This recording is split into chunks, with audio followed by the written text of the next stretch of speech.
ani gwani mukamao Donny Chris boss wa ani boss wa Sky Pins Donny Chris ani boss wa Donny Chris Empire Donny Chris ani yabbye aba Sky Pins be baba babbye bani Donny Chris ayogeda tate yagamye mbu CEO naye mukozi kitegeeza inaba kitegeeza kati kino ekintu kivunule bwoti linda kwe tugamba ndi wolereze management nedda siri tubuuza wa mani yabbye nanti kati eyabbye mu bantu abeera Donny nze tanzibangako naye Donny kale tukitwala nze gwe ng'abantu beboogera Donny yaba yabbye kakati osuubira kati singa ogenda wali gwe bw'obadde okolera osobola tugende otuyamba bana bano banyonyola nti yabbye oli wa Donny's wa Sky Pin eno nze ndi wano ku lwa Donny's Empire wasatu nyonyola nga tugende tusogera ku Sky Pin zaawo nanti kati kiriwo ekiti Shalom kankunyonyola bino ebintu bitegeere mateeka gonga go tegalina egankwatira naye ate omuntu wa bulijjo n'akulaba nga badde akulaba ne Donny Shalom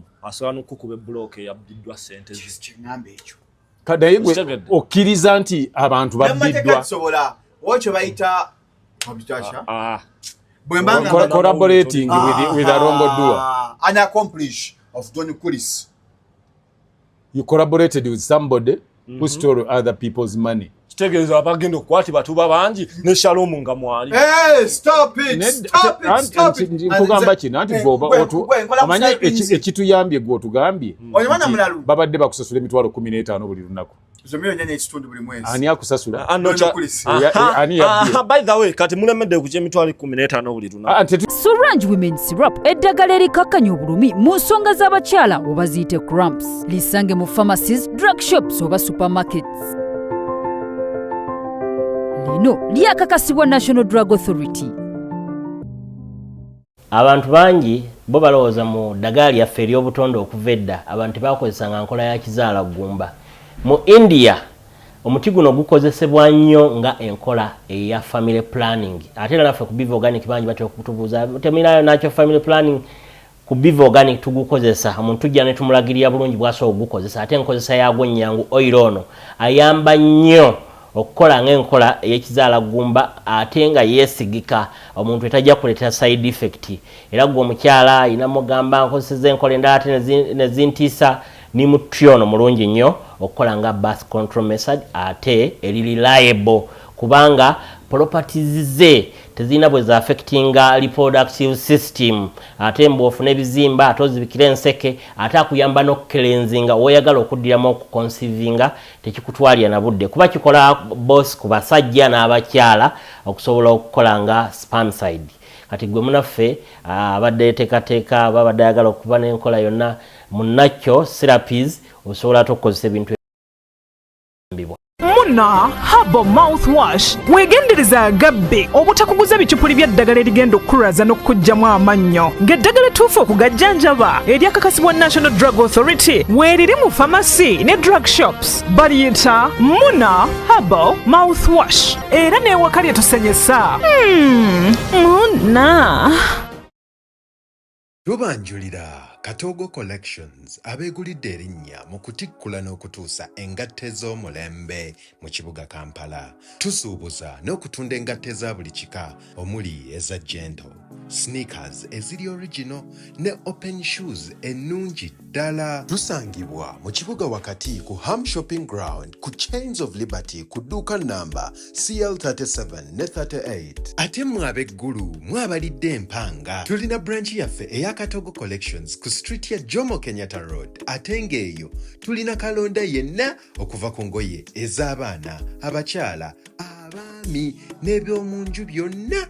Tulina emifaliso, carpets, pillow, ziduve, blankets, amasuuka na buli kye weetaaga mu nju. Gwe ow'okumpi n'ewala nga weetaaza okugula ssekinnoomu oba omusuubuzi tosagaasagana tukubireko ku noti 77 noti 88 39 68 oba noti 753 noti 23 65 Darome Guluweng Obino Tracker. Munsi y'ennyambala n'enzikiriza we bikwataganira Hijab Nation ejaguza okwewaayo kw'abakyala abasiraamu mu by'ennyambala.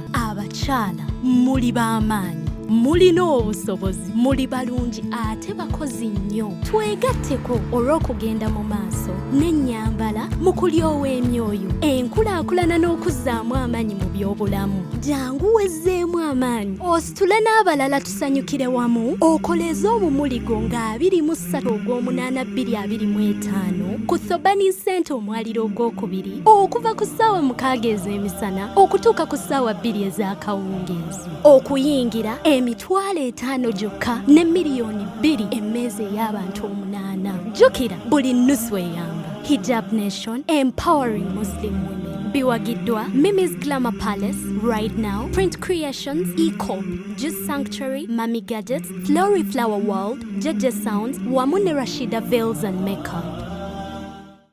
The views and opinions expressed on this channel are those of the individual contributors and do not necessarily reflect the official policy or position of Shalom 256.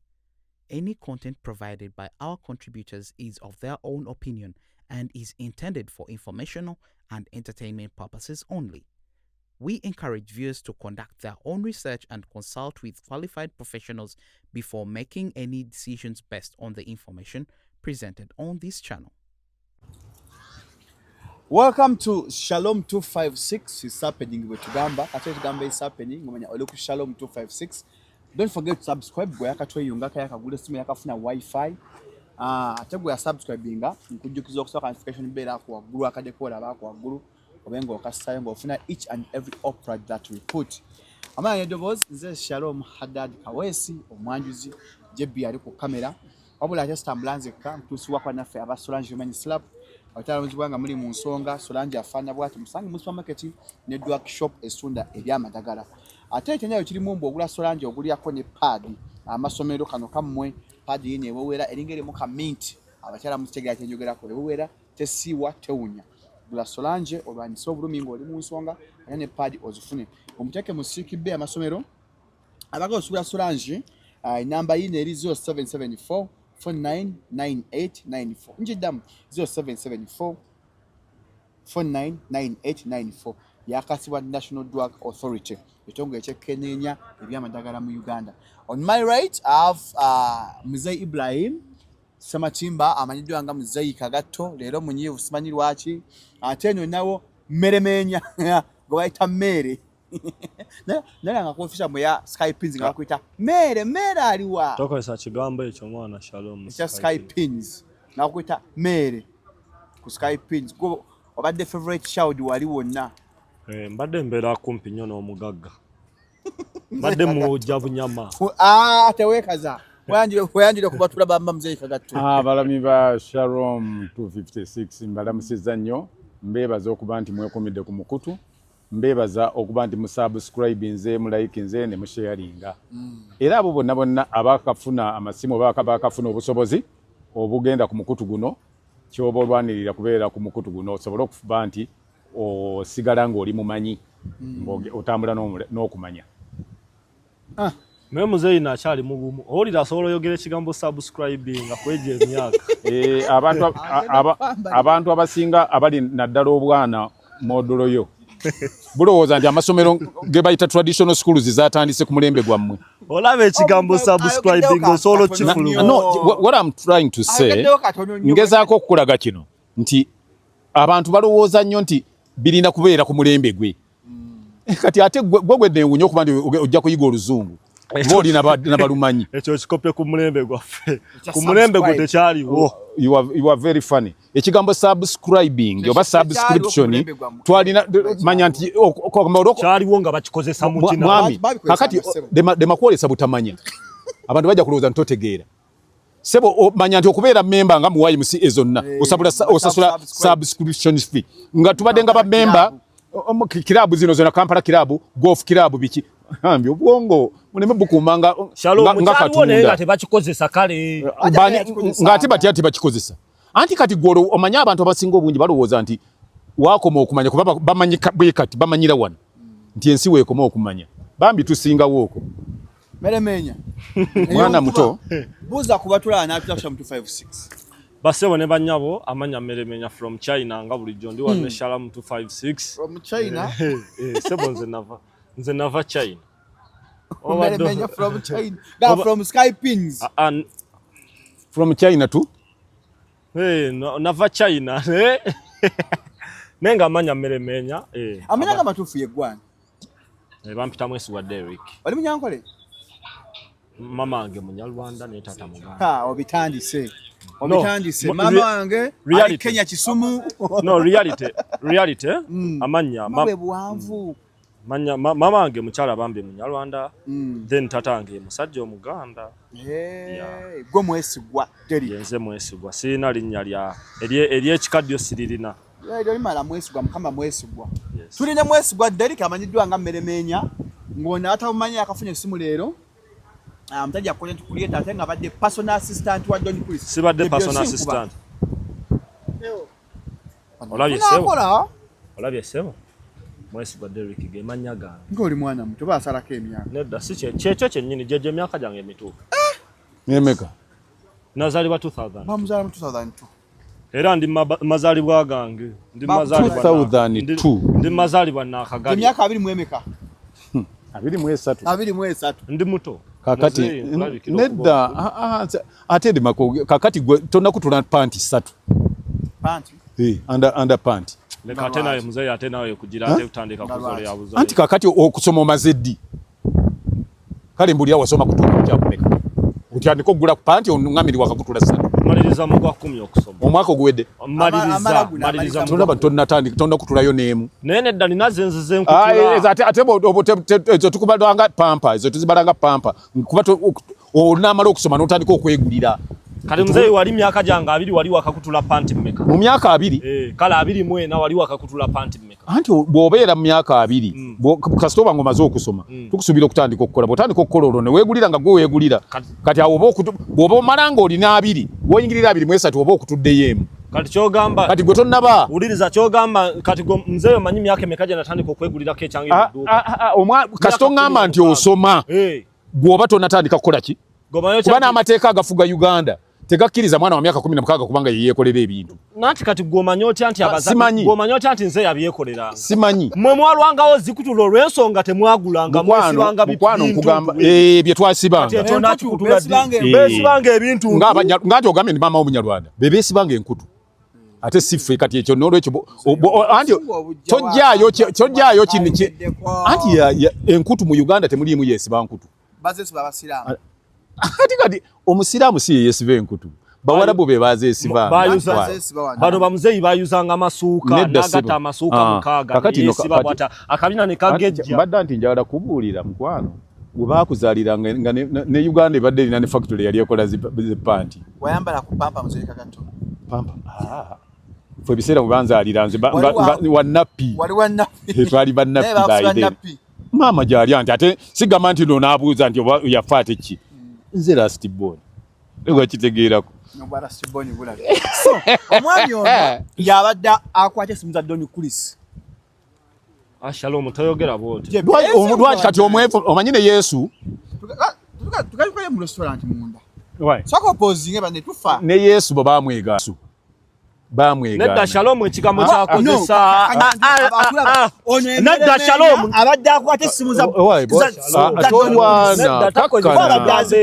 Nedda kutawulira ekigambo kyalikozesa. Meremenya mwabbi abantu. Kakkana. Igwe ne Don Chris kakati esimu ze mwane office. Bajja kuwa nawe ojja kutuuka ekiseera obenga gw'oyogera kati weewaneko bw'otyo naye bw'abanga ye bw'abadde agamba kati gwe bw'otandika ng'onnyonnyola bannange. Nedda nanti kati wali abansigidde nedda nti era nawe ojja okwogerera wano nga tovuddeewo. Nedda kati oliye obadde okola ki? Kale gwe tubuulire ekyobadde okola ne Don Chris. Obadde omumanyi oba obadde tomumanyi? Namutegera butegeezi nga we nasanga mukwano. Okumanya kwe kutya muzeeyi okumanya kwe kutya njagala omuli. Obadde omumanyi obadde tomumanyi? Mumanyi. Kakati wamumanyi otya? Namumanyiza ku internet. Ate okukolera mubadde mukolagana kuba nawulidde nti obadde omubeera nnyo ku lusegere. Oyinza okumubeera ku lusegere nga sikwatanga ku ssente ze nti kale kakati gwamadde asinga omuba ku lusegere kuba ekyo kyonna badde nange nkimanyi. Yes. Kati ono bwagamba nti gw'omu bwabadde naye aba mu kyamu. Nedda nanti ono agambye nti nze nkwata amasimu ge. Ozinga. Okwata essimu ki? Munda wanne tufa. Abadde ombuuza yamumanya atya? Wamumanya otya? Kati nze ngenda kubuulira true story. Don Chris content wange wakuba amasimu Shalom omumanyi nti nkubira ono essimu ne mbasumbuwa Airtel ne mbasumbuwa kati natuka ekiseera ne njagala nkole upgrade nga nkubira ne ku bantu bayimbi mwengwa ku Don Chris kuba socialite musajja abadde waaki w'amaanyi nga nnoonya ennamba ye naye nga nkuba nga mukubira nga mugamba Don ngenda kufa njagala ompa amabugo gange olwaleero enkya ngenda kufa ngendere mu bbala nga linga omanye ebintu bya comedy nga Don hinga nkapostinga nkatambula wayite ennaku nga 3 teyali na mu ggwanga ngamba mmeremenya ojja gendako ku company bakumpereyo ko kasente kati ngenda ku company waliyo Win Success Win Success nga kwata milioni emitwalo ago ngampa yes nga zinsimba nga ngenda nsanyuka nnyo kati ebyo nabikolanga gwa 8 omwaka oguwedde tutambula tutuka mu December abana ba bodo mumanyi oyo ayambala element nawo bana awo yo ebyoya ayambala element oyo naddamu ennyimba naye nga awoggana akoze ka live nga nkatuulako yali mukwano gwa Don ye ndowooza before nga nange ngenda ka live nani n'omugagga nga agamba bannange nkomawo Uganda naye njagalayo omuntu asobola okunkwata video okitegeera ate kati yali namukwata kati yali namukwata bamulabira ku live yali amukwata yali ngawo nakwata essimu yo nojja ku live kati nga yagala kale omuntu amukwata video ezimalayo kitwala internet ezimalayo ennungi ate kati nzenga gwasoma bya mawulire manyi bya video byosoma mwekola videography mbuuza kumanya kuba simanyi nakisoma era nkimanyi manyi buli kimu nga nvayo ngamba Don nze nsobola nga gamba omuntu amuwe emitwalo 10 n'egyo buli lunaku nga mugamba Don nze nsobola wenyango badde okola sente anti wuliriza nkujjire Shalom oyogera nnyo naawe 15 buli kanaku zisente mekezi rafu wuliriza soko osirike mwezi abayira tayingidde emitwalo nga 5 n'ekintu ziba miliyoni oba nga 3 something omwezi goto ina apartment yetu nanti kati muzeyi soko ulize nkujira story nga wenyama nyakitundu bagamba nti nkuwe emitwalo 10 naku nzijayo computer ne mugamba Don ogiraba computer yino ne mubikulira Adobe ne mugamba Adobe ogiraba ne mugirayo essimu ne mugirayo Jimbo ne mugamba eno Jimbo kwenjo teeka essimu nkukwate nga biki video kuba nabina ebintu byange wakaje ebiri ngamba kale 23 kati 24 ngamba tujja meeting enkya tuli mu December nebyokuba amasimu byagwa tuli mu December ngamba tugenda ku meeting enkya Esseguku nga era ntuuka yali anerabidde gamba Don nedda nangamba tujja meeting Esseguku ku Shero simanyi jabeera tujja meeting enkya Esseguku ku Shero ninako gyendaga tugende ngeze so baddala osobola okukola ki oba osobola okukwata videos ngamba kale muzeyi tewali buzibu nga nkeera ku makyate munayo mugagga teyansuubiza ninda nkubire yaneetaaga ziwera ssaawa 4 tankubira ngeno olaba ziri mu ssaawa 5 ngamba naye yagambye nengamba kati kamukubire nemukubira nemugamba mukama ngamba mbadde nno nkwerabidde jangu okole kijangu nga ninnya zugu nga ntuuka Esseguku ng'ayinako bambi gy'alaga okitegeera ng'ali mu V8 ye ayina ne kabangali emukulembedde ya poliisi liidikaye ng'ayina liidika nga tugendaga nga ntandika mulaga mulimu era singa ogenda ku akaunti ya Don Chris nga 24 December ojja laba video zonna ze napostinga nga video akola ki ze natusoko postinga nga tulina gye tulaga like we are traveling somewhere kitegeera zezo video kwe kutandika omanya Don Chris era natandika okumpanga akasente deire akasente kanga kajja akasente kanga naye nga sigenda mu Skype nga ndieno mu Don nga sibeera mu eri bya Skype kitegeeza najja mu social life ye sajja mbiri bya Skype kati nze nyingira ntya bya Skype otandika ne ngamba nsola noyogera nolanga Skype omugagga nga ampa sente ate kati omugagga wampa sente ayina ekintu kye Shalom nga sinza utamuyisawo ku page yange ndaba kiba kinkuba shame ye nga ndaba atera bamulangira next media imulangira ba TikTok abansinga namanya bamulangira ba influencer ngamba kati meremenya nzani omugaga gwawane sente nesitalanga kintu kye nengena nekola squeeze back bulungi nnyo nekola sticker bulungi nnyo nentandika olangira Don ate nasanyuka nnyo nagamba goli wa mukasa abalala kumanya Don Chris otandika obbanendo mpaka kati kino kikuleka wabwe bagamba nga kubyabaddewo nti yabbya abantu seeka kasoba ya bebe mbu nange mbu yabbya abantu kale gwe kikuleka wa kubanga kakati gwe watandika naye embeera zo zimanyi nebyabadde akola nanti kati kino ngenda kinyonyola bwenti nze nganze mu ntegeera yange mateeka tekinkwata olw'ensonga siri mukozi wa Skypins njogera mazima mu mateeka tekina aleke kulimba oba okola ku Skypins wali kunte baita wataje betwalagao abadde nawo ne office wa ku Skypins omenye nawo office Shalom ani abadde akusasula Shalom tuddeke mabega katono nnyo ekizimbe ekya Skypins okimanyi bulungi siwe kiri kitya kyakola kitya njagala okisigira abantu kyakola onawo otula ozanyira game zaawo njagala okitandike buto eri wansi yona yona gye kitandikira wetwambukira zirifume kanya 3 tunaye twambukira yagwe na ku office kati twashootingira lunch hour olionse n'oyogera ku lunch hour ekizimbe ekyo kirina wansi lisinga gye bandiise nga reception kirina ne wakati olowooza lwaki saakuteeka wansi oba saakuteeka wakati awo nantwantwalala ewa bossiri eri waggulu olowooza waki waliyo game nti nzanyirayo game office y'omuntu nti kale Skypins eyo office mba nsobola ozanyiramu game bakira nti gye bajja Doni yazimba bwati ekintu kye ekizimbe ekyo wansi ne wakati ye Skypins wali ogenzeko ku Next Media kyensuubira ogimanyi nti bayinako sanyuka bayina NBS biki ebyo NBS Sports kane kiri ekizimbe bwe kiri nti wansi so abantu mwababiranga siri kanjogere Shalom kakati ogonyonyole waggulu gye mbadde eri gye natwala Shalom ono Shalom najja n'akwata ne kagundi ka Skypins n'akateeka emabega n'ako akaki kabana ka Skypins n'akateeka emabega n'akola lunch hour ojjukira olwo olunaku Shalom bulungi tonyiga liiso tunula wali mu kamera nga nkugamba bino ebigambo naye manyi mbwe mubbira wansi naye manyi wanne kimbe kiwona mubbirawo kakati kiri bwe kituwa Don Chris alina kye bayita Don Chris Empire byawukana ku Skypins byawukana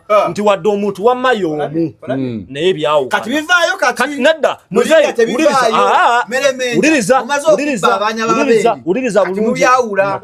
uliriza bulungi Don Chris obadde okimanyi nti no Don Chris Don Chris yakulya Don Chris Empire ate wa Skypins kozi yakuddeyo nga face ya Skypins byawukana kati tukitwale kati Shalom Don Chris Empire yo abagikolamu ebyayo biri mirembe Don Chris Skypins babbye kati aba Skypins kati yabyani kati aba yabye kale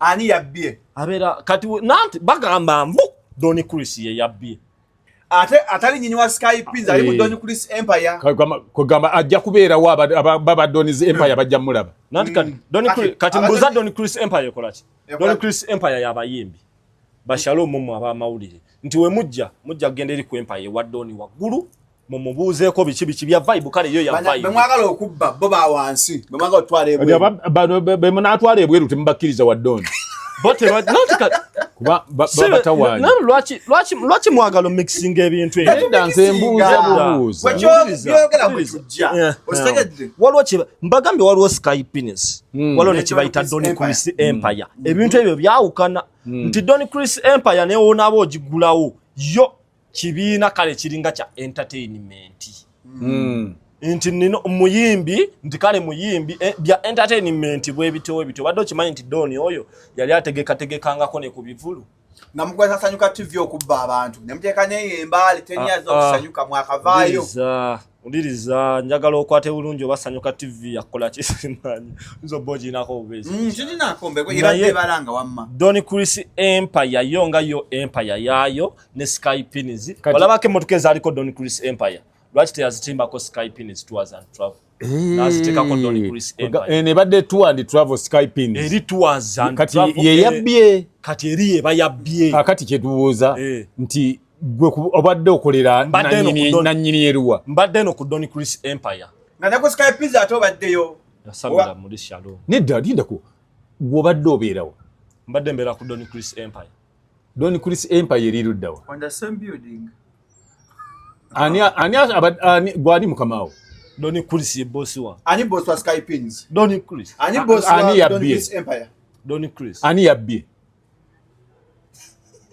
Aba Sky Pins be baba babbye. Bani. Doni Chris ayogera tate yagamye mbusi ye CEO naye mukozi. Kitegeeza inaba kitegeeza kati kino ekintu kivunule boti. Linda kwe tugamba ndi wolereza management. Nedda siri mu tubuuza wa mani yabbye. Nanti kati eyabye mu bantu abera Doni nze tanzibangako naye Doni kale tukitwala nze gwe abantu beboogera Doni yaba yabbye. Kakati osuubira kati singa ogenda wali gwe bobadde okolera osobola tugende otuyamba bano banyonyole nti yabbye oli wa Donies wa Sky Pin eno nze ndi wano ku lwa Donies Empire. Wasonyonyola nga tugende tusogera ku Sky Pins awo. Nanti kati kiriwo ekiti Shalom kankunyonyola bino ebintu obitegeere.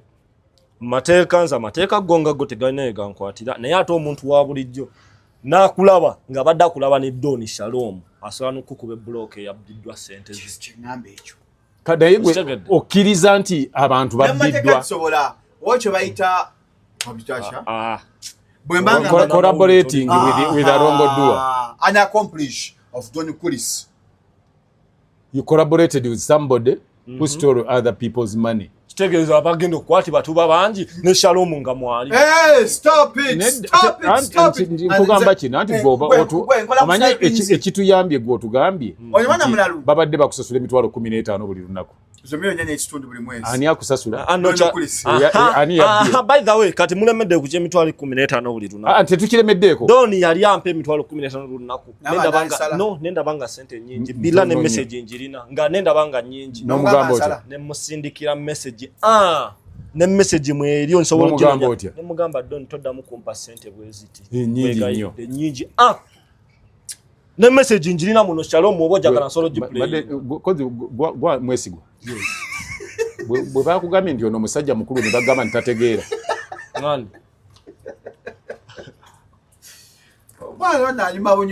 Kyenkubuuzizza kyenjagala oddemu. Bwe bakugambye nti ndi mukulu n'olowooza nti nawunga sitegeera. Otegeera sebo muzeeyi sinagambako nti totegeera. Oyinza okuŋŋamba ekyo nti bampa ssente ne mugamba nti oddayo kumpa ssente nnyingi bwe zityo. Seriously nakimugamba kanoonye wano message mpola. Nagimusindikira message ne mugamba Doni ssente zompa nnyingi. Wallahi njogera ntya kati. N'akyusa n'atandika kuwa mmeka.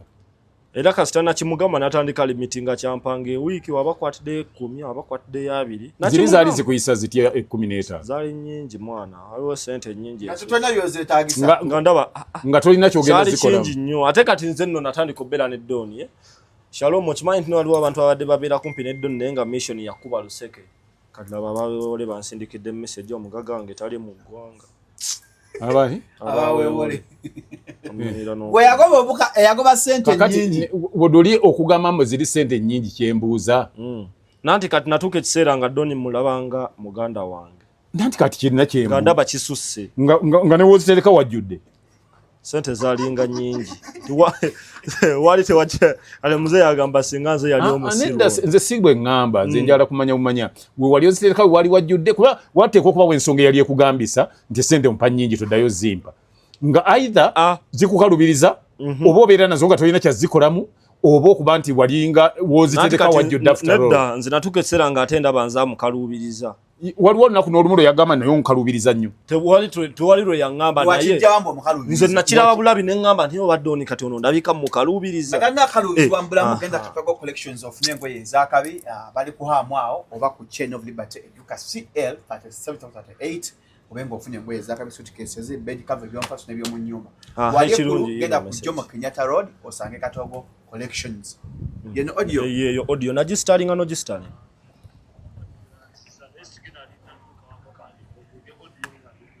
Teka no kazinda. Tata sente zino zompanga nzibana. Doni sente zompa nyingi. Nkebede sente zompa dengo padde kutwala. Oba ali wegula wa mugagga. Ogula obuganza lowozembo oli wa kabi. Tushwale bwe tutyo. Nagimusindikira message nga ndaba kisusse nga kiri tuma kinze Shalom sirimba. Nagimusindikira ne mga Doni sente zompa. Twogera ku baana bano. Emirimu gye mbadde mulanga gibadde gye tekibaddeeyo. Tekati nze mbadde mbimanyi. Wamanyako olino nakulonolo wamanyako nti atwala abantu ebweru. Waliwo ne benakwatanga video ziri mu simu ye. Ate mutabimanyi. Police nati nali mukwata video. Kakati tugende empola. Bwe bakikuteekako nti omanyi nti abantu babadde bakubabba agambye muzeeyi yagambye ne beyakwatanga video weebali anti nga mubatwala wa waliwo video ze nakwatanga ku kisaawe nga balagawa nga bagenda wakuziika obadde omanyiiko nti atwala abantu ebweru ekyo obviously mbadde nkimanyi abantu abagenda ebweru emirimu gwe mubadde nga mugiranga nga abatagenze bakolebwa batya mbadde sijuulira weeranga mirimu ani abadde alanga emirimu badde tebalanga be watwalanga wabatwaliranga mu linnya ki nedda Skype ni Shalom Skype badde teranga mirimu ani abadde atwala abantu byenkubuuza Skype ni ne badde teranga mirimu badde alinakola kyebo gyalaga kusamba mpira Skype ni zetwala jukira mbuuza lwaki Skype ni zokimanyi badde tetwala abantu Dubai biki bino simanya wa badde etwala Europe yokka kitegeeza etwala abantu ba luxury kyetubuuza kiri mukwano kyenkubuuza abo be wakwata video baali balagawa baali bagenda Bungereza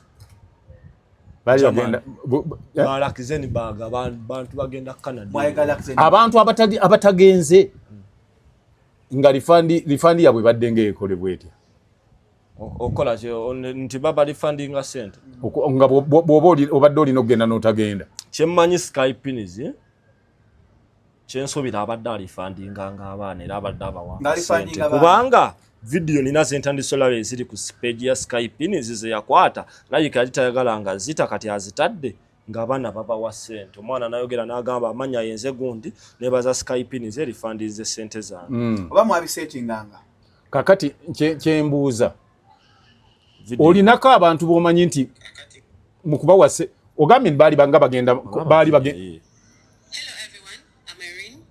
I'm so grateful to Skypins Tours and Travels for everything. I was supposed to use Skypins Tours and Travels to travel, but later I changed my mind and I requested them to do a refund, which they did. Tuwanonyeko abantu abo basobyogera mu kamera byagala byenyi tuwanonyeko kati ogera mufuna otyo ono nanti kyekibuuzo so mufuna nze so kubayita kakati mukwano nze badde nkyakubuuza kati oyo yali agenda kukola ki alabika Una agambye she wanted to travel n'akyusa ebirowoozo kyayika akasente n'ayagala akakozesa kakati kyembuuza Skypins abantu yalinga etwala balakizale etwala balakizale chovola abayiri tours and travel I understand era nanti ne ba job gundi ba job abroad abo bani kakati kyembuuza bwe baali bagenda na yekyusa kati ngoyo gundi yabadizanga sente zaabwe bati yazibadde atengo omulide una yogedde they have fully refunded my money una yogedde ngowulira mbadde kati ebibuuzo bigwe kyenkuuza kyoboddamu wawuliddeko ku video yenga agamba abantu nti abagende bweru mugenda kukola ki nti bagenda kukola sente nti obaba kyembuuziza n'oba okiwulidde sitegedde kyogamba wawuliddeko ku video ye bino byakoze ku live mugenda bweru mugenda kukola ki tugenda mu kalulu mu tufuluma kati okakasa nti baali bagenda kulakizale bagamba ebyo kubanga yabagambye mufuluma eggwanga ate nga tugenda kulonda mugende bweru mugenda kukola ki si watu yayogedde abagenda kulakizale ng'agenda kati ng'okulonda kwa 2026 ddala oyo aba afuluma bweru ng'agenda kulakizale oba yali abatwala kukola owaaye kati awo sima wadde okimanyi Skypins badde bagaba n'obutuuze bakuyamba kufuna obutuuze mu ggwanga ki babufunira balina gwe babufunira gwomanyi kakati mbadde mulanga aha okyogedde bulungi mubadde mulanga kampani gyolangira gwamentinga akawunti yaabwe ya Skypins and Travel ku bulango bwe wateeka ku gundi yaabwe kuba gwobadde sheddula waabwe towulirangako kyakufunira abantu butuuze tekirimu towulirangako kyakulanga mirimu kansooke mpulengemu wano akalango ka Skypins kamutulabe omanyi ninamu wano akalango ka Skypins wano ye kale aliwo kano olirize kano tukwaniriza ku Skypins Tours and Travel Uganda ko wenali omukwano gwange mweyagala okukola ku passport oyagala okuyambibwako ku visa oba kiwandiise visa guidance and assistance ne mwabagala okugenda mu nsizebweru nsi yonna gwe gyolowoozaako tulinawo ne kalooni owenali weyagala okutamba naye nga muna akasente kabulamu kyoweraliikirira wekwate skypins ekigambo kino kirabye Jobs UK ekigambo kino kirabye kazeeyo tunula bulungi nemwe abaagala okugenda mu nsi z'ebweru mu nsi yonna gwe gyolowoozaako tulinawo ne kalooni owenali weyagala okutamba naye nga zaye wano ngenda kukulaga skypins ndaba akantu ako Uganda gowenali amugamba temugaba mirimu passport oyagala okuyambibwako ku visa oba kiwandiise visa guidance and assistance nemwe abaagala okugenda mu nsi z'ebweru mu nsi yonna gwe gyolowoozaako tulinawo ne kalooni owenali weyagala okutamba naye nga muna akasente kabulamu kyoweraliikirira mzee kagatu njagala nsomere kino ekigambo ekiri mu kalamu ka Skypins and Travel kyenasoma kyemunakkiriza nti kyensomye oba munaabuusabuusa soma gwe kyolabaawo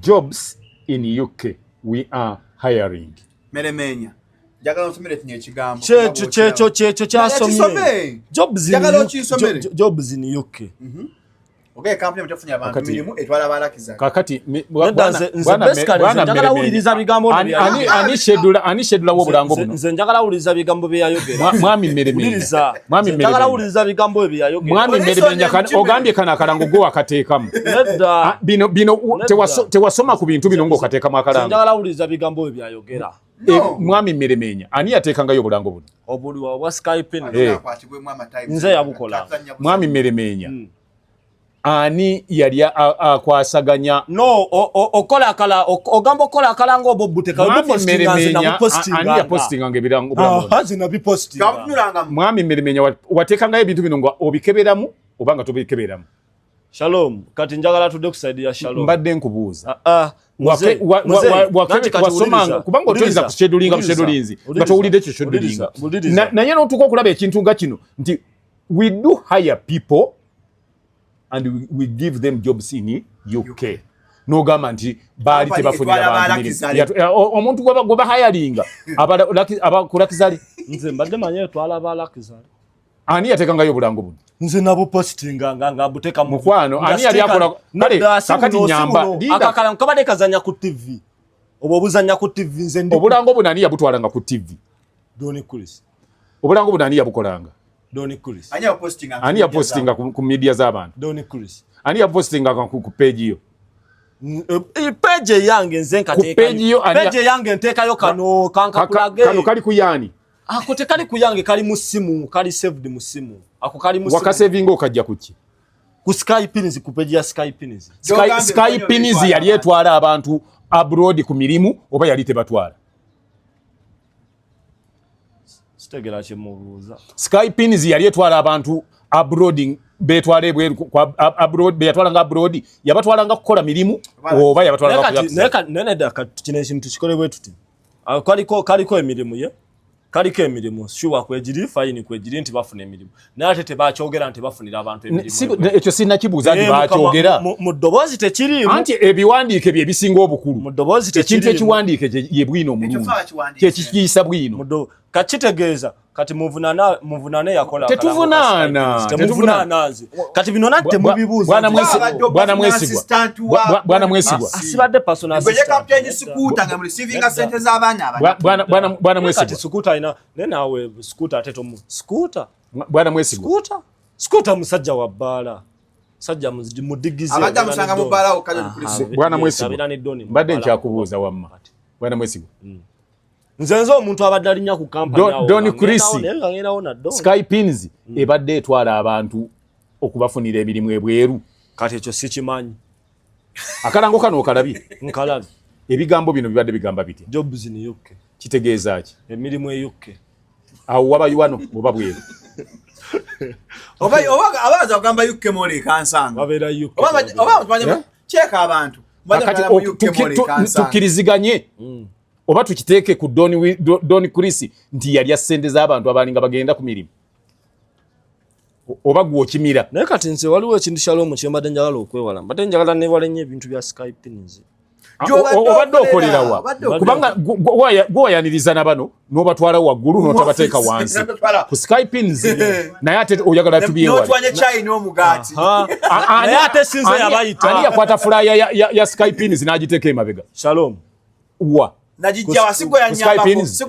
wamulaba kakati lwaki oyagala ebya Skypins tuleme bikubuuza nga gwe ngamba nedda kati omanyi nanti Shalom muli munvunana ekintu bwe kiti munvunana ekintu nti nakwata posta nti kale mbadde nangira Skypins kale tukitwali nti kye muli okwogerako nti mbadde nangira Skypins Shalom nze ndi influencer mwana ate n'ekirala influencer omo bofuna akasente nino sasula lenti gwe muli mu gwange siri mu kuyiwa blog influencinga mu abantu ate nga okkiriziganya n'abantu abagamba nti Don Chris yababbye.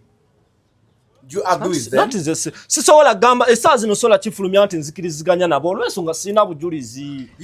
Sifunanga bwetuleta obujulizi obulina kuba yagambye wawuliddeko nga kati Doni yennyini waba yavuddeyo n'agamba tagenda basasola kitegeeza yababba. Very good. Wawuliddeko ng'agamba nti mmwe abagamba nti nababba mugenda kunkola ki? Nabiwulidde byonna. Okkiriza nti alina be yabba? Era waba yakyogedde yababba. Kyembuuza nti nzomanyi saagala oyogere bingi okkiriza nti Don Chris yababba nenkugamba bwe nti muzeeyi mukwano nenkugamba ekibuuzo okiwulidde bwaba gwokkiriza nti yababba kuba naye yayogedde nange nzikiriza kuba naye yayogedde nawe okkiriza nti ki kuba okkiriza nti ki kale okkiriza nti ki asobola kati Shalom mujogere ki okkiriza nti ki okkiriza nti yababba Shalom yes nze kuba yakyogedde yaga benna basiga abayasola so mugenda kunkola ki olw'ebigambo bya Don Chris byayogedde nzikiriza nti yababba okkiriza nti yababba olw'ebigambo byayogedde wamanya omusajja ali okkiriza ofune muna Herbal Mouthwash ayamba kudageza amannya agaluma agasanyala otenye ovaamu olusayisa ayo owunya akamogaza ludda lungalemu ebituli muna Herbal Mouthwash bw'omwogerako nkakasa bukakasa nze gwolaba nagula omanyi namugula sitegedde nitandika omukozesa nali ndya nnyo popcorns naye nkyazaagala kati ndya umeketu amanyo gaguma so mufune muna omanyi ndi muntu wa wayaring nkola ne wayaring zino waya bwe mbava yaringa nze sireeta kata oluma munkuze nsenyesa muna yanga batovayo amanyo ngoli muzayi oli musajja mukudde mugamba ni muna nze nsenyesa muna owayalinga ebizimbe muzeeyo si bizimbe mayumba owayalinga amayumba ebizimbe sibisobola mu alabisa muzeeyi nga wala andi kati ekyo okiraba okutegeera kusukka abantu kati kankubulire sisobola kuwanjula waliwo muzeeyi waliwo omwami akola enguudo waliwo omuzimbe gamba nti olina b'okozesa abajja ne bawayalinga naye gwe tokyasobola nange nze byengenda okukola siragira tebangamba nti gamba kino nze tebangamba Shalom osolo wa muzeeyo n'omulimu bw'aba tasobola tekitegeeza nti nze sisobola kukola akuteera amatala eri mu siiringi ono goloza waliwo siiringi eri mu meters 3 okuva wansi mbulirayo emu please omanyi twagala tulage ensi nti abantu abamu bategeera abamu tebategeera waliyo siiringi ey'ennyumba esobola okuba mu meters 10 muzeeyi ne wawabaawo tosobola teekawo balubu wadde nkuteereddewo eddaala ogenda kakati naate ze nteekayo ate nsobola ne two-story house njiteekamu abantu kabalabe ntotegeera manya abantu bayinza okutya ng'obadde otambula nga tebamanyi nti bakutiira bwereere nga bwona atya okuyingira amazzi ngoloza mawanvu nolaba bulabi nga gakoma muno manyi nze natunulanga mu kitaba bwe nti nga ndowooza nti eri gye nnengera ebire wansi gye kikoma kati naawe nze bwontunuulira olowooza nti ntegerera ku level yo kyenkugambye muzeeyi tokitegedde nkugambye bw'oba owayalinga amayumba siganya ogawayalinga naye siggwe olina b'okozesa abagawayalinga kati olina ennyumba oba tolina asirina wama wazimba ennyumba tolina ennyumba gy'ozimba emityana ozimba gwokuba omwiko gwotabula omusenyu ozimba kozesa obwongo mukwano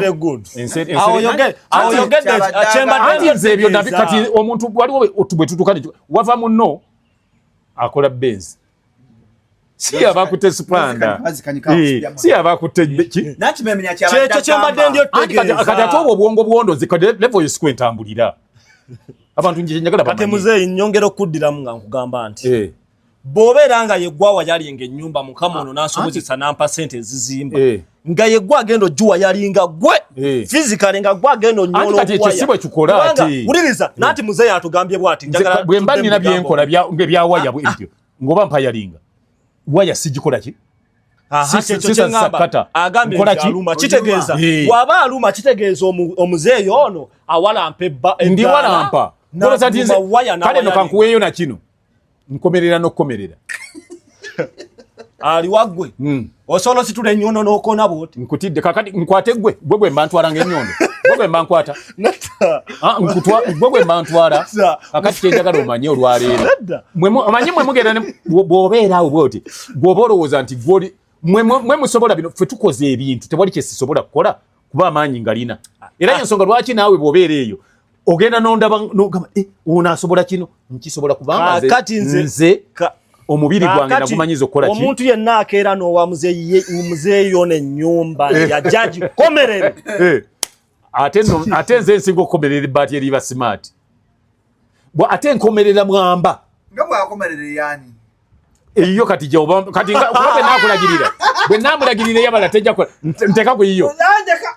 tetugenda wala nina eyange gye naakamaliriza nze nagyekomerere kati nyongera okutegeeza nti sobola gisulamu ani anti era sisuza banaku kakati newe kaba kayumba ka kamyu sikuyita anti era kubanga era omanyi nkimanyi bumanya siyinza onansasula mmeka ng'ozimba ka kamyu kati gwazimba ezakamyu sisobola kukomererera nze mbunkuwe sente gwokomerera oba omuntu ati emitwalo 15 nagamba kati ate ona nze nzije nkomerera enju kuze nkomererero nansasula nga njogera n'abaana omuzeeyi atasobola nanyweza simu yange eno mu ngalo zo kumala dakiika 5 gwokankana baba bwe mumala okwesiba entabaza abakadde gye bayita embotola pipa kati gwolowooza nti nze nange bwendi embotola pipa ekugaana okubaako n'omubiri okuddako naki kati ate gwogisiba kunze omanyi abantu basinga omutamiivu agamba mangu omuntu nti otamidde ate yagamba abalamu gwolowooza nti batuteeka wano bwe bati bayinza okulowooza nti nze nakankana bannange omuntu ono mumulaba osobola omuwa omulimu akomerera enju bannange kati bwe batusanga wano bwe bati omanyi oli bwayinza okulowooza nti ono be gwe bayita nti njabala nti omuzimu gweguzze tigutudde wali boogera nekkojja mmeremenya afaana omuzimu mmeremenya njabala oba bino byonna binvuma lwa Doni Chris simanyi kati banaone mwabyeko sente kyusa ekigambo gamba kale mukama wo be yabbye mukama wo gwe weegaana bye yabbye sinnamwegaanako oba weegaanye nti tobimanyi kwasose nagamba tobimanyi naye oluvannyuma n'ogamba nti wabatwala ate bijoze mwakwatanga kale kati Shalom kiri bwe kiti Doni Chris ebya Sky Pins sijja bigendamu ne Doni Chris ye nga y'omuntu nze simulinaako buzibu wadde naye wekibanga ebyaddala sente zino kubaana yazibabbako azibawe kakati waliwo ekintu kyekyo kyokka kyenjogera waaba yazibabbako mwesigwa wangambye taata w'omuganda yes tatange muganda olugero lubagamba nti mbuulira gw'oyita naye kubuulira empisa zo mu luzungu birds of the same feathers flock together. Do you have to explain? Kakati ochanjagaza. Do we have to explain? Kyotegeeza kyeki. Ntembe nti engeri za Doni Chris bona asanga embata kabuzi. Teyinza kubuukira wali sekoko. Ebuukira wali embata ezawaka. Okay, nange ndi mubbi kati. Ani akyogedde? Nadda kyogeza ko tegeeza. Flew together. Ndi mubbi. Ani akyogedde? Shalom ndi mubbi. Kyogere Shalom. Birds of the same feathers flock together. Doni Chris shabye. Nange nabbi. Anawe badde ku gaali ye. Tetwajje. Shalom oli mubbi. Twajje u. Kakati ninache wamangenda kubu omanyinze ndi muntu wa balinga bagamba njogera nnyo mu Proverbs kinaki. Oli wa bigambo bingi. Bwoba ova kulya byennyanja. Owunyaki. Byennyanja. Bwoba okolera omubbi. Obeera ki? Nti kati mpunyo obubbi. Bane sinakyogerako. Nti kati mpunyo obubbi. Kati soko lineko muzeeyi. Kyogamba kati emiwunyo gya Doni Chris. Kati katukole bweti. Nzize office wali Doni Chris wabadde akolera egabe emirimu ebweru ontuulirewo nkuwa omulimu. Aliwa. Ntulemu eri office. Obaddewo. Kankubuuze. Office ekyali nzigula banzigale. Omugagga yabagambye ati yagambye Skyping is not permanently closed but it is closed till further notice. Ejjo namulabye ku live yagambye next month bino ebintu eba bitambudde bulungi the office will be ebyokulifunding abantu ndowooza nga bigenze bulungi n'agamba the office abali funding babazibaweererawa no kati obadde okimanyi nti bw'aba wakubasasula be yabba ayinza obutabasasula ye nga ye omuntu n'akozesa balooya be kyembuuziza kuba nalabyeko ne risiti ze yatadde nze waliwo kyembadde embuuza nti babasasulirawa bajja bayita oba babayise ku kkooti bw'agamba nti bwe bigenda bulungi alinga agamba nti kati yatandise okukola. As we speak, is the office open or closed? Right now it is closed. Lwaki? Did they give any reason? As per why it is closed? Simanyi oba yawa reason when poziko nga tuzemu ne kati nga mwabadde bakolera mu office nga oli ku lusegere lwa mugagga. Office nina office ku Don Chris Empire muri mulingira ite. Waguddewo ku Monday ngenda. Uwa ku Don Chris Empire. Nange waliwo gundi kwengenda njabagamba nti omugagga gundi ajja kubaayo. No ku Monday ngenda ku office ya Don Chris Empire nina video zange zenjagala okumaliriza okwediting. Ate ye wali studio ya abo singa abantu wanabeera bwa balina bibabuuza ku Skypings ng'ogenze gwe ng'ate babadde bakulaba ng'otambula n'omugagga abo n'abanyonyola ndi mugira mulindako omwezi guno guggweko bino bwe bitambula bulungi babasasule obadde okimanyi nti nsobola otuuka ku Uliriza njagala ompuliriza nakitegeeza abantu bano bajja kundabanga nzija siwe kiri simanyi mbuuza bubuuza singa abawo abakola ki bwe banaaba waliwo abazze nga baagala okwebuuza ku bikwata ku Skypings nti tulina ssente zaffe ze twali tusasudde naye tukoze tutya okulaba bano abakola wano onaabayamba abakolawo tebaliwo era nange baddamu naawe weegaane wookola nedda ate kati awo si wenkola nakyo ekyembadde nkugamba nti obadde okimanyi nti nsobola okugenda ku Don Chris Empire nga bali ku Skypings tebandabye nako bw'obongo omubbi ogenda weekweka tomanyi gundi ene emabiga olugirwe masawo escape yaabwe nedda Doni bakola bwe bati maaso bakola entry yawo ne mabega ne bakola entry yawo egenda ku Empire nti abayimbi bano babazo babani ba influencer bikyebyo nga bazze tibayita ate mbakiraya nti bekale webityo bo bayite bakiraya nti bano batambuza babadanga atambuza omuli be bagenda okuwa emirimu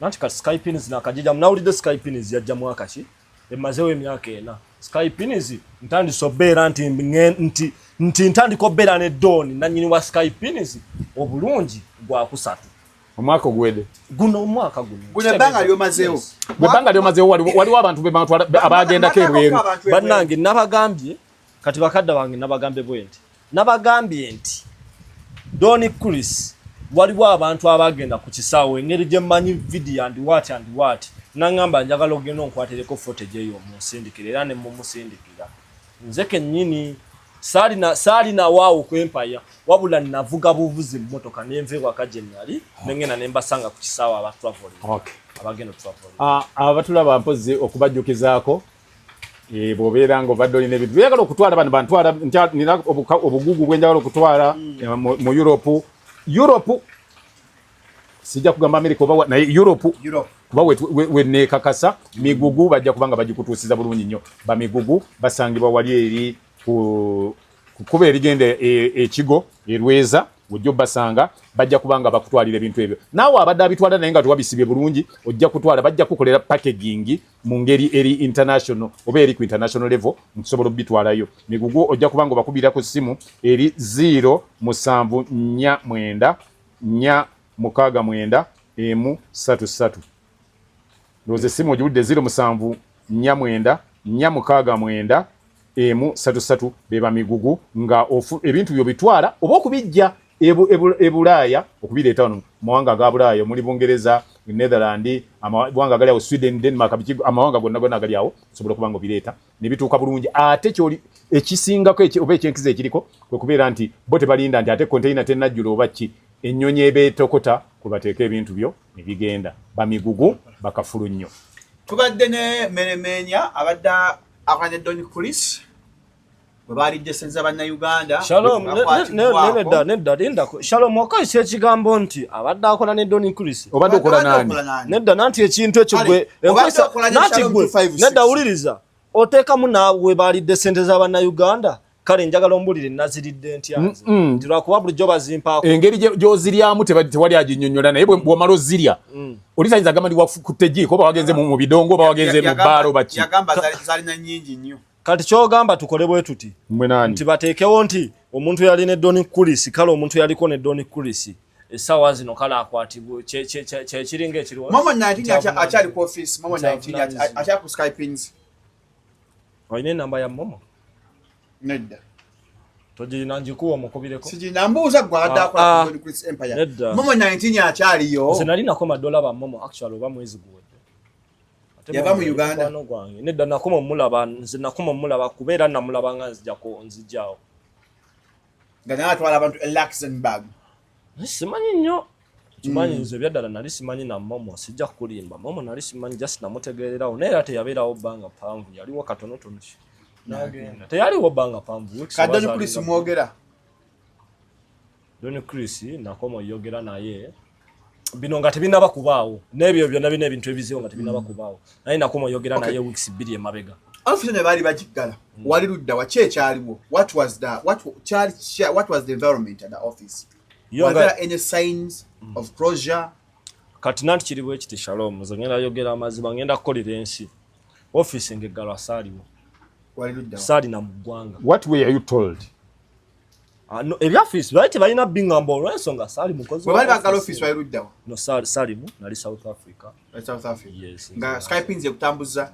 no nati ntambudde byange okanya kumanga office bagiggala kati olunaku lwe bagamba nti no baggala office SB4 kubanga nali ndi kucheckinga in ngenda okulaba SB4 ali ku live ndi kucheckinga in okitegedde kati kwe kujja n'entandika okufollowing ebintu ebyo SB5 no butakakanya ne Don Chris by the way mbadde ndaba abaana ne Don kuba nali nkulabyeko ne Don nakuba ne million 5 yeah olosirwa akugwa olwokuna ne Don bannango nsibyeko seze mwampa sente ze mwampa seze mwampa twakuwa sente Shalom twakuwa Shalom terukome yegwe omu ku bantu abalya sente za Don era babagamba nti Skypings yabiddwa walya sente za client mulamba Shalom 256 sira nalindidde Chaja chitia uliriza chaja chitia Shalom Don yateeka amafuta mu motoka ze zonna nga wazirine motoka bazalinga 5 nitujja mpaka wo wala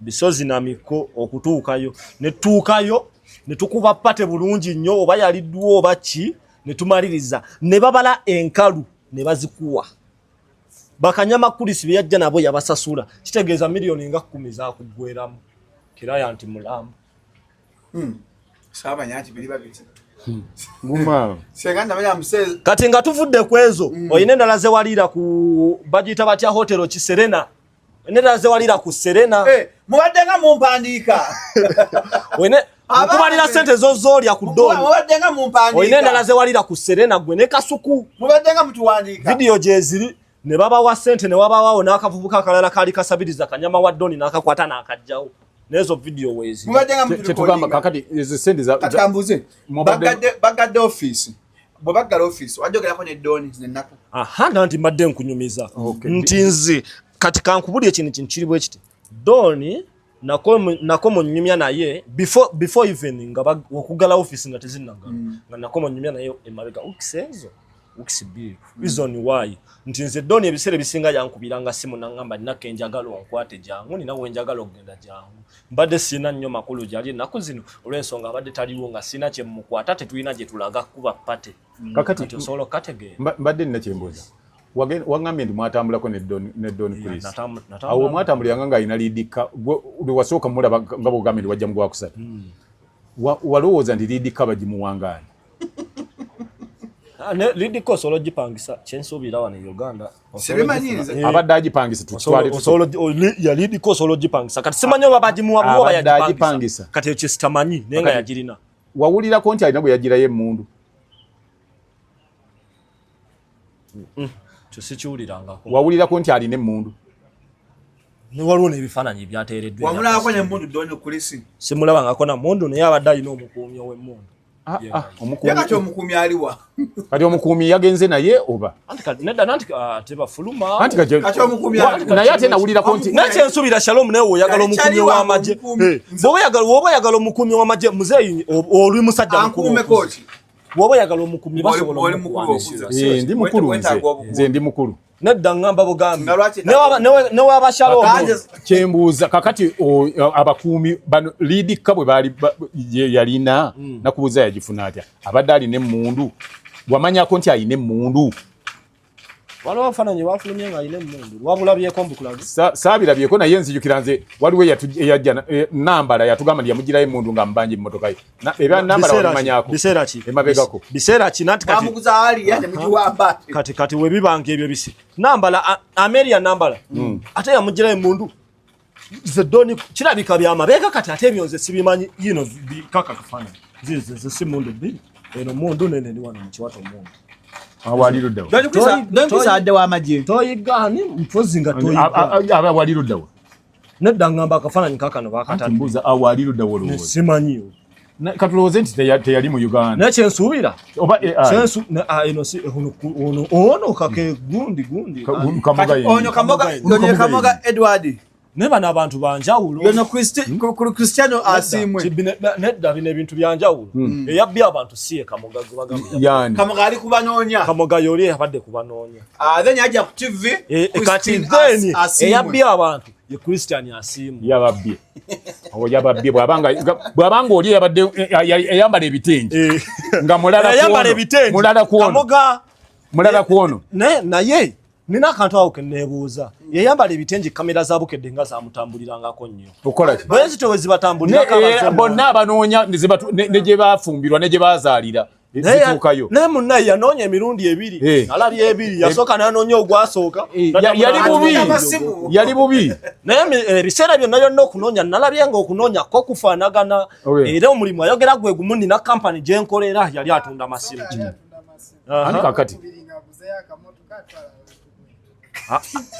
yali tatwala abantu kampani gye mwaggala yennateeta yatwala abantu gye mwaggala nemugulawo empya biseera ki myaka ki kati nze njagala otandika okumbuuza ebya Doni byenyinza okugamba tutandike kale byaguno mwaka ng'ebyokunoonya nga baleeta ssente Doni Kulisi batwala ebweru ate tombuuza gye Skypins naki ye Doni Kulisi Skypins ye Doni Kulisi bwe mbadde mubba abantu igwe kateni skuta nga gw'omuli ku lusegere gwagwa wana amasimu ge Doni nsabadda neewera ku kasente ate wali okazigambye mukangi nnyo ng'okakendeezeza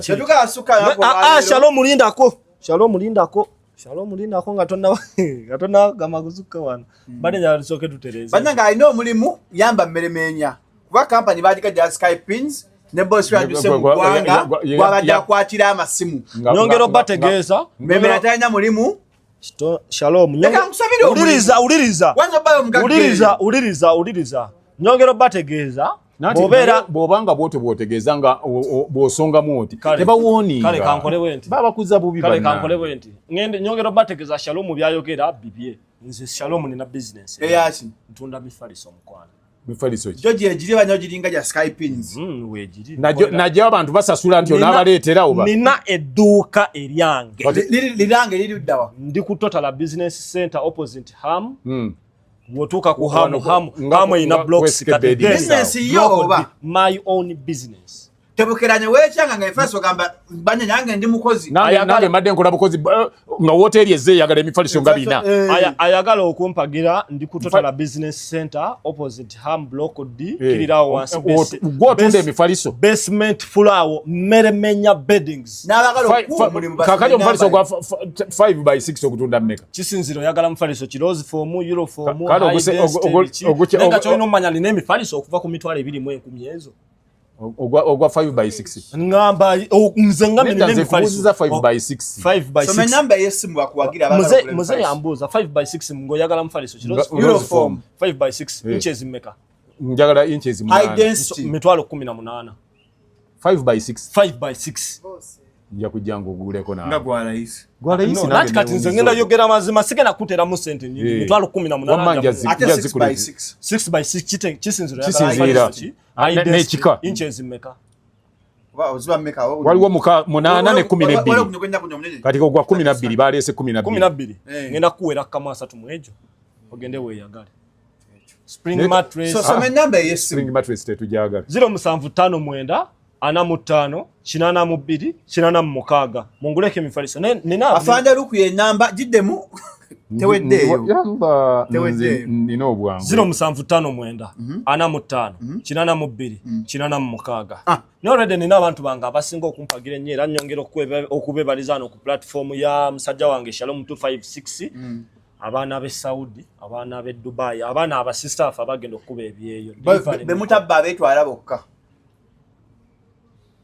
Shalom njokuyira amazzi wama togira tonyiga bebatabba abetwala bokka yemmeremenya mwesigwa mmeremenya Skypins nenga Shalom Justin Nonze Don Chris onsubira okuva njogera ekibi ku Don yogeza amazima Shalom nange so amoga sola mogira kolweso oyo top mulo nze Don Chris top nze yanjagala nga era badeganda ebabba mwe balalu sina kintu nati mwera balwachi mutalo sala muzi ukazunga muke mumugagga waffe lwachi mwazimuwa neka ndinako neshirala ninache nebuuza milioni 10 muzeyinze natandika ni milioni 2 n'emitwalo 17 bujjo ngatabiyogera ati sifuna nnyo budde bubigenda neka ati milioni ngoina milioni 3 wano waliwo bannayuganda abeetega waliwo bannayuganda abeetega n'emitwalo 10 otandika okukola kakati nze ndi wano byenjagala okukola as per now bwenfuna wafunye site ono naye agenda wunzika bya abantu ate kati gino emyaka gyalimu gye babbira